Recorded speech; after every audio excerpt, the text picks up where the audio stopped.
All right, this is Boxing with the Truth, and I am the Truth. It's March 28th, 2015, and we are here today with Raul the Cobra Martinez. How you doing today?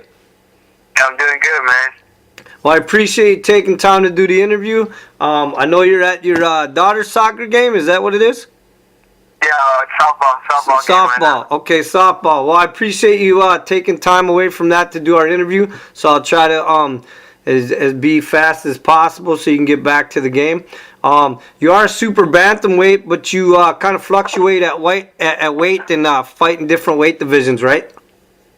Yeah, I was 115, 118, 122.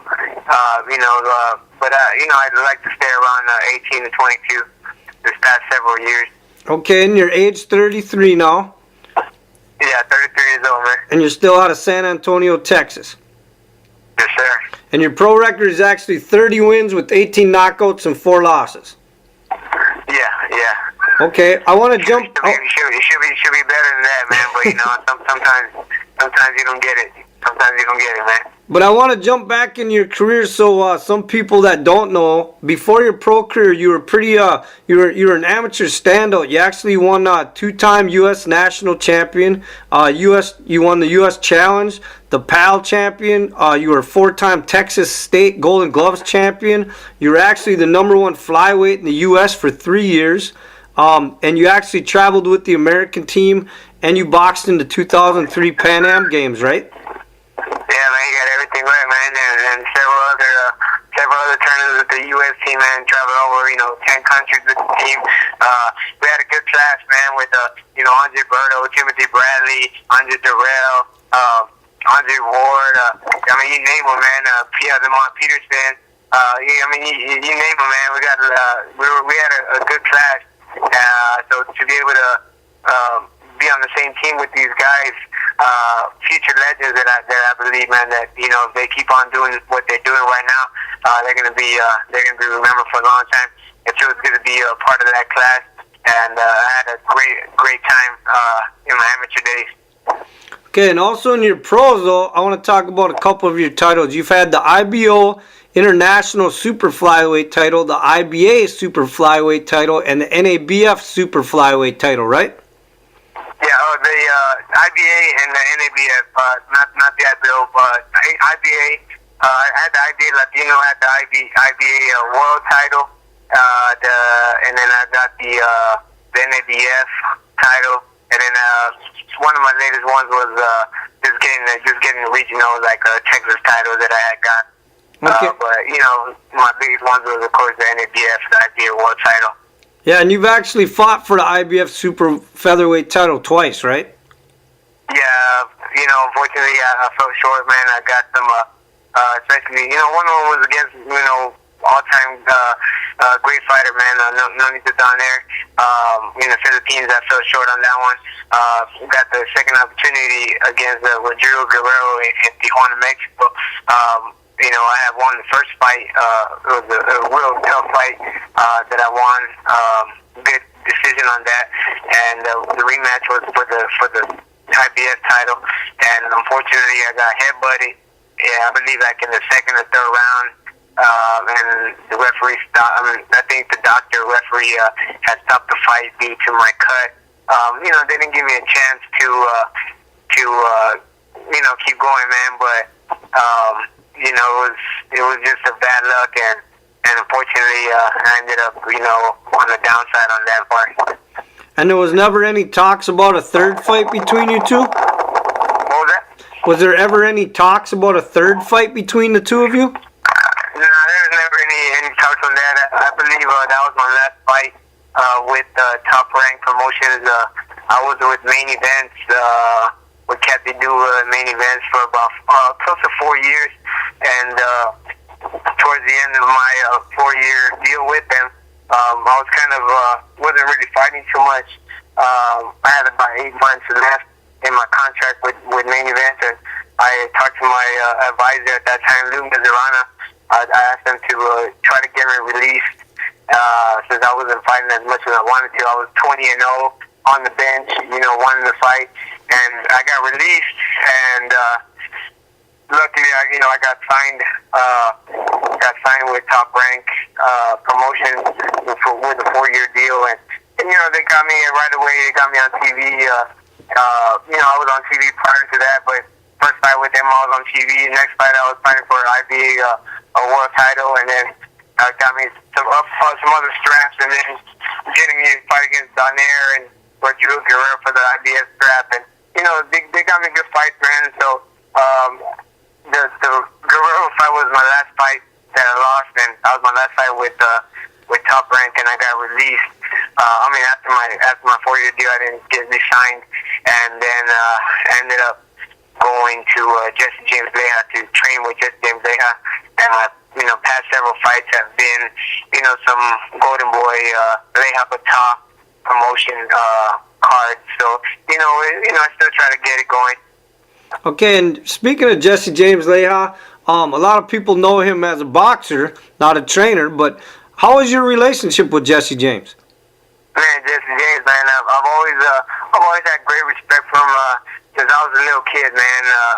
Growing up, and he was the face of boxing here in San Antonio, Texas, being a world champion, being in big fights, and so I always looked up to him, man. I just never knew him personally until there was some years back, probably like 2 or 3 years ago, that I started training with him, and I actually got to know him as a person, and man, I just gained so much respect for him, and just listening to the advice that he gives me. He still gives me advice right now, personal advice.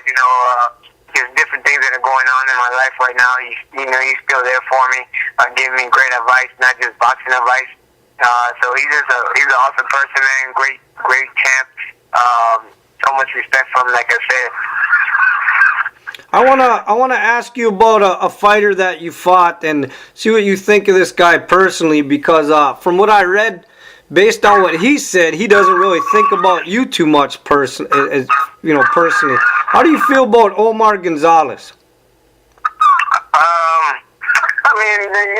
He's cool, man.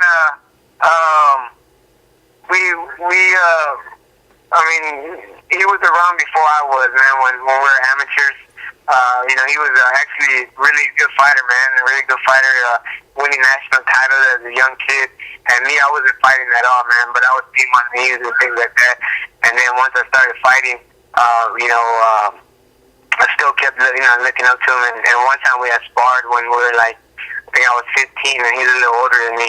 And we got a little sparring, and we didn't really hit each other, man. It was more like shadow boxing, because we're just both of us are fast, and we're kind of trying not to get hit. But it was a good experience for me, because I didn't have any fights as an amateur, man, and sparring the national champion, it was good, man. And then years go by, man, and I ended up fighting him, and I got headbutted, man, and it was I was going through a couple of personal problems, marital problems, and I shouldn't have fought that fight against him.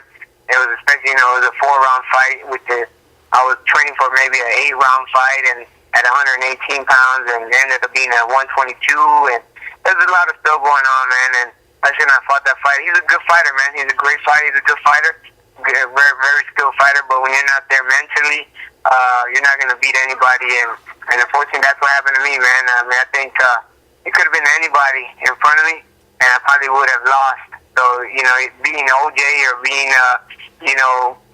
freaking anybody else, man, I would have lost that fight, because I was going through some personal problems. But him as, I don't have anything against him, man. I can talk to him. If I see him right now, I shake his hand and talk to him. I don't have any bad blood towards him. Well, the reason I asked is because I saw a statement he made after the fight, and I thought, wow, that's quite the statement to say. I don't know if you ever saw this statement. Can I read this statement to you and see what you think? Yeah, go ahead, man. He said, "This fool showed his skills all right, getting hit and bleeding. We would gladly give him a rematch for 12 rounds if he wants. He won't stand a chance. He needs to stay at 118 and be safe." Yeah, like I said, man, I think I would have lost to anybody that night. not just him. I wasn't mentally ready. But definitely, man, I would have definitely loved to fight him again. But it's nothing. I think it's also too, man. That's just the way he is. He has a lot of confidence in himself. So I can't take that away from him. Okay. But, I just gotta, what can I do, bro? You know what I mean? I lost that fight. I shouldn't have lost it. I'm a way better fighter than I was that night. But things happen. So all you can do is laugh at that statement and just shake it off, right? Yeah, I was his biggest win. You know what I mean? I was his biggest win.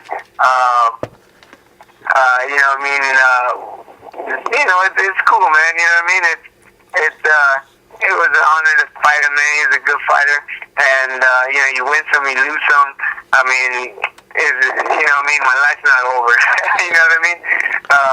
You gotta live on with it, man, and that's how I got. I learned from losses that I've taken, and just in and out of the ring, man. That life goes on. You just gotta accept it, and you can't just let them bring you down and weigh you down, and you just gotta keep on going, man. Looking forward.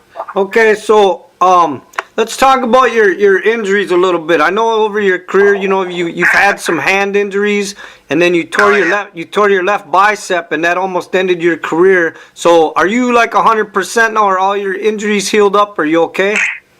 No, I'm not 100. I'm definitely not 100%. I've had many injuries, man, since I was I think 11 and 0. That's when everything started coming up on me. As an amateur, I fought a lot overseas, and there's one time I tore my left shoulder, my rotator cuff. It just shredded, torn, and I wanted to go overseas to I think it was Ukraine. And I wanted to go to Ukraine, I was like, man, I want to travel the world. So every time USA Boxing would call me and invite me somewhere, I would say yes, no matter if I was injured or what. I'll just, get a cortisone shot or whatever it took to get on that plane and travel the world. So it started in amateurs. I tore my left shoulder from rotator cuff, and I got a cortisone shot, and I went and fought in Ukraine, and I re-injured it over there. I think I fought 2 times out there, and on the second fight, I didn't want to fight. I really didn't want to fight, and they're like, man, well, you have to fight, this and that. And I was like, man, I really can, man, but you know what, let's do it. And just give me a shot. So they gave me a cortisone shot over there, and I fought the next day. I ended up losing, I think, by a point or two. I don't know how much I lost by. And ever since then, man, I've had problems with my shoulders. And then I ended up messing up my right shoulder in the professional ranks. Both my shoulders, rotator cuffs are torn. I get cortisone shots on those. When I was 11 and 0, in sparring, I hit a guy in the face and tore all my cartilage in my knuckle. And then in one of my fights, when I fought in the IBA world title, in the second round, I threw a jab, tore my left knuckle up. All my cartilage is shredded in that fight. And then I ended up, when I fought with Guerrero, the first fight, I was playing basketball. I tore my ligament, my right ankle, and playing basketball. And I didn't get therapy. I still went ahead and took the fight and fought on a brace, and I won that fight.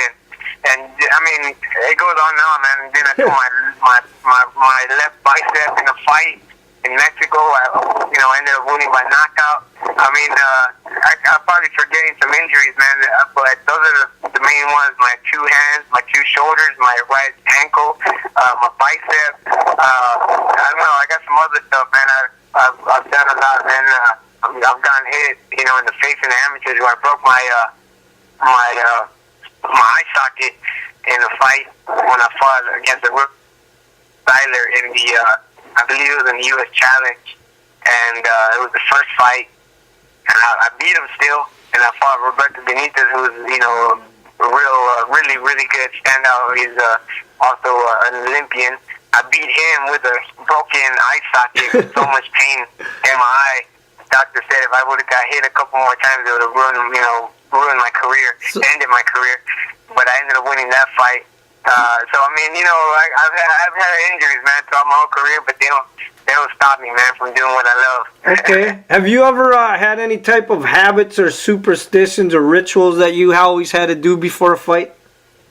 Yeah, I mean, my mom will get water, and she'll bless the water, and she'll get it and put it on my hands and put it on my head, and just say a prayer for me, and there was always, every time she's around me, she's like, oh, I gotta put this holy water on you. So that's one thing right there. Other than that, I mean, I don't really have too many superstitions that I go by. Okay, when you look back at your career right now, over your entire pro career, what's the one great moment that stands out to you? One of the great moments. I mean, I have several, man, but of course, man, just winning the belts, man, especially winning the IBA world title. It was a great feeling because Oscar Diaz, that was, I think it was like 8 years ago, when Oscar Diaz had fought Delvin Rodriguez. He ended up going in a coma, and so I went to California fighting for the IBA world title, and wearing an Oscar Diaz shirt, and so dedicating that fight to him, and winning the world title. That was a big moment for me, knowing that I just didn't do it for myself, but I did it for San Antonio and did it for Oscar Diaz.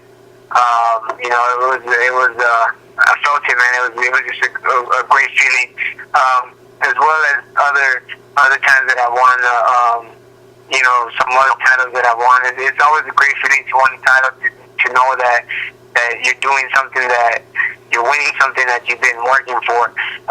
So definitely those are the great memories in my boxing career. Okay, now I know that you've actually sparred with Juan Manuel Marquez, and I don't know what type of relationship you have with him. No, actually, I didn't spar with him. I actually ran with him. I actually trained by his side. I trained by his side at it was the first Pacquiao fight. I had went to Mexico City for training camp, and to meet my trainer Fernando Castrejón, who I was with for about 8 years until I went to Jesse and Leja. But I went out to Mexico City, and it was for that training camp, Pacquiao training camp. And so, getting picked up by Juan Manuel Marquez at the hotel, and going to the mountains and running, 10, 12, 13 miles. It was just a great feeling, and being able to train by his side and to see how, what he goes through. It was just a great experience. Okay, so did you guys establish a relationship after all that? Are you guys friends, or? I mean, if he sees me or so, man, it's been a long time, it's been a long time, but if I came here in San Antonio, of course, I always go up to him and say hi to him. He remembers me, because, I had some great sparring sessions at that gym with other fighters that he had coming in from other gyms there in Mexico City. It was just, gym wars. And so, I got his respect, and just seeing him and be able to know that, he's a great trainer who knows what I can do is just, it's an honor. Okay, let me ask you something. I just saw in the last couple days, over the last couple days, I've saw some reports that he's contemplating announcing his retirement. What do you think about that? Who's announcing his retirement? That Juan Marquez is. He's a great man. He's an all-time great from Mexico, and he's done so much, man. And of course, knocking out Manny Pacquiao. What more can you ask for? It'll be awesome now. Just to end his career the way he did it. Yeah, I think it's good for him. Well, speaking of retirement, I believe you have an announcement to make, Raul. Do you want to make it here live on Boxing with the Truth? Yeah, man. You heard it first, man. Everybody heard it first here. yeah, I'll be announcing my retirement. I'm announcing my retirement. I'm actually going into at San Antonio College, going to a law enforcement course. I should be starting hopefully April 6th. Of course, it's the 11-month course. I'll get my peace officer license, and then I'll see where it takes me there in the law enforcement, and to my next chapter of my life, and starting a new career. So, with boxing, I did my best. I've had ups and downs. I had good luck, I had bad luck. But, I don't take anything back. I had a great experience, and I think it's just time to call it a day and pretty much, start my new chapter in my life. So it is official that Raul Martinez is now retired. Yes, sir. There's no coming back. Hey, you never know. But yeah, man, I'm retired, man. I'm retired. All right. Well, unfortunately, I'm sad to hear that. I'm sure some of the boxing community will be. Definitely your fans down in San Antonio, Texas are going to be sad to hear that. You've had a great career. We've loved the wars you've given us, and good luck in your future career in the law enforcement. Thank you very much. I appreciate that, and thanks for having me on. Again, you heard it first, man. I'll be retiring and going on to the next part of my life. All right. Anything to say to your fans before we end the interview? Yeah, man. I just want to say thank you to everybody who has supported me throughout my whole career. It's just it's an honor to give all my fight fans a great show all the time. Every time I step in the ring, either if I win or lose, I did what I done, and now it's just time to look ahead to my future. Thank you, Raul. Thank you very much. And the truth has spoken.